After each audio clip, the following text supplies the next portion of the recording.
ಜನವರಿ 19ಕ್ಕೆ ತೆರೆ ಮೇಲೆ ಕ್ಯೂಟ್ ದೆವ್ವದ ಕಥೆ. ಮತ್ತೆ ಪ್ರಯೋಗಾತ್ಮಕ ಪಾತ್ರದಲ್ಲಿ ಸಂಚಾರಿ ವಿಜಯ್. ಈ ಆಸೆಪ್ಟ್ ನೋಡ್ಕೊಂಡು ಫ್ಲಾಶ್ ಬ್ಯಾಕ್ ಹೋದೆ.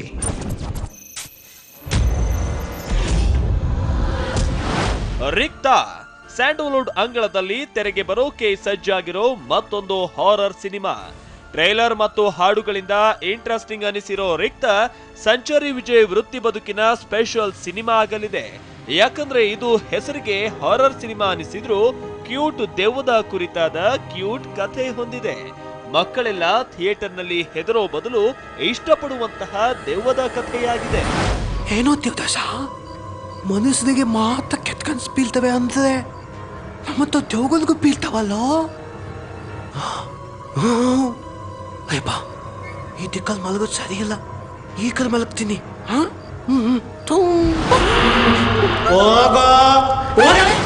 ಎಸ್, ವಿಜಯ್ ಇದೇ ಮೊದಲ ಬಾರಿ ದೆವ್ವದ ಲುಕ್ ನಲ್ಲಿ ಕಾಣಿಸಿಕೊಂಡಿದ್ದು, ಅವರಿಗೆ ಪುಟ್ಟಣ್ಣ ಕಣಗಲ್ ಕುಟುಂಬದ ಅದ್ವಿಕಾ ಕಣಗಲ್ ಜೋಡಿಯಾಗಿ ಕಾಣಿಸಿಕೊಂಡಿದ್ದಾರೆ.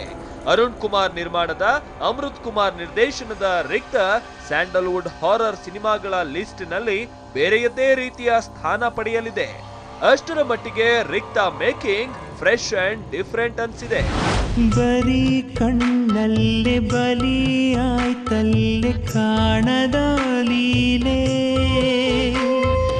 ಬಲಿಯಲು ಕಂಡೆ ನಾನಿಂದು ಧನ್ಯೆಯ ಸ್ಮೈಲೇ. ರಾಕಿ ಸೋನು ಸ್ವರ ಸಂಯೋಜನೆಯ ರಿಕ್ತ ಆಲ್ಬಂನ ಹಾಡುಗಳು ಸಖತ್ ಎಂಟರ್ಟೈನಿಂಗ್ ಆಗಿದ್ದು, ಸಂಚಾರಿ ವಿಜಯ್ ಹಾಡಿರೋ ಡ್ಯುಯೆಟ್ ಸಾಂಗ್ ಎಲ್ಲರೂ ಗುನುಗುವಂತಿದೆ. ಇನ್ನು ಮಿಸ್ಸುಡು ವಾಟುಡು ಸಾಂಗ್ ಕೂಡ ಡಿಫರೆಂಟ್ ಸ್ಟೈಲ್ ಆಫ್ ಸಾಂಗ್ ಗಳ ಪಟ್ಟಿಗೆ ಸೇರಲಿದೆ. ಅಂದ ಹಾಗೆ ಲಾಸ್ಟ್ ಬಸ್ ಸಿನಿಮಾವನ್ನ ವಿಶಾಲ ಕರ್ನಾಟಕಕ್ಕೆ ವಿತರಿಸಿದ್ದ ಜಗದೀಶ್ ರಿಕ್ತ ಚಿತ್ರದ ಡಿಸ್ಟ್ರಿಬ್ಯೂಷನ್ ತೆಗೆದುಕೊಂಡಿರೋದು ವಿಶೇಷ. ಮಿಸ್ಸಡೋ ವಾಟುಡೋ ಲವ್ವುಡೋ ಏನಿಡೋ ಹೆಂಗೆ ಆದ್ರೆ ಎಲ್ಲಿಗೆ ಹೋಗುಡೋ ಹೋಗುಡೋ ಅಯ್ಯೋ ಅಯ್ಯೋ ಅಯ್ಯಯ್ಯಯ್ಯಯ್ಯೋ. ನವೆಂಬರ್ನಲ್ಲೇ ತೆರೆಗೆ ಬರಬೇಕಿದ್ದ ರಿಕ್ತ ಡಿಮಾನಿಟೈಸೇಷನ್ ನಿಂದಾಗಿ ಕೊಂಚ ಲೇಟ್ ಆಗಿ ತೆರೆಗೆ ಬರ್ತಿದೆ. ಲೇಟ್ ಆದ್ರೂ ಲೇಟೆಸ್ಟ್ ಆಗಿ ಬರ್ತಾ ಇರೋ ರಿಕ್ತ ಸಂಚಾರಿ ವಿಜಯ್ ಸಿನಿಮಾ ಅನ್ನೋದ್ರಿಂದ ಸಖತ್ ಕ್ಯೂರಿಯಾಸಿಟಿ ಹುಟ್ಟಿಸಿದೆ. ಇನ್ನು ಇದೇ ಜನವರಿ 19ಕ್ಕೆ ರಿಕ್ತ ದೆವ್ವದ ಅಸಲಿ ಕಥೆ ತೆರೆಯ ಮೇಲೆ ಅನಾವರಣಗೊಳ್ಳಲಿದ್ದು, ಬಾಕ್ಸ್ ಆಫೀಸ್ ನಲ್ಲಿ ಯಾವ ರೀತಿ ಕಮಾಲ್ ಮಾಡುತ್ತೆ ಅನ್ನೋದನ್ನ ಕಾದು ನೋಡ್ಬೇಕು. ನನಗೆ ಭಯ ಆಗ್ತಿದೆ. ಹೆಂಗಿದ್ಲು ಹೆಂಗಾಗೋಗ್ಬಿಟ್ಟಿದ್ದಾನೆ. ನೀನು ಎಲ್ಲಿಂದ ಬಂದ್ಯೋ ಅಲ್ಲಿಗೆ ಹೋಗು.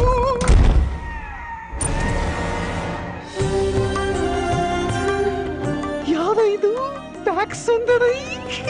Entertainment bureau, TV9. Comedy piece ಅಲ್ಲ ಕಣೋ, ಮಾಸ್ಟರ್ ಪೀಸ್.